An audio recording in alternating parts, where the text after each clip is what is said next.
Как сохранить наш реальный сектор, как нам сохраниться на 2015 год. Иктисади совет утырышы быйыл 2015 елда сәнәгать секторы үсешенә багышланган иде. Утырышы барышында президент Рөстәм Миңнеханов үткән елда барлык иктисади социаль күрсәткечләрне уңышлы үтәлүенә тукталды. Быйыл да шушы уңышларны саклап калу өчен тырышырга кирәк. Куелган бурыч шундый.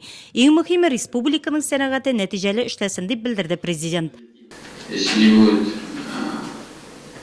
работы нашей промышленности, то те наши все бюджетные назначения тоже летят. И за счет той поддержки, которую мы можем получить с Москвы, мы эту задачу не решим. Алга таба утырыш эшен район һәм шәһәр башлыгы Равил Кузиров дәвам итте. Район башлыгы районның барлык идарә, предприятие һәм учрежденияләр җитәкчеләренә үз тәкъдимен җиткерде. Икътисади тотрыксызлык шартларында булган барлык шансларны карарга кирәк дип белдерде ул. Самое главное, никаких необоснованных трат. То есть даже если у нас все связующие звенья в основном производственного направления связаны, конечно, с нашими основными нефтяниками, мы в любом случае с руководством будем вести контакты, будут встречи дополнительные.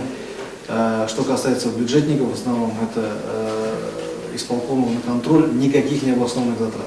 Халык мондый кризис чорны 2008 елда кичергән иде инде. Бик авыр башланып киткән 2015 елда ничек булар? Әлегә бу сорау ачык кала.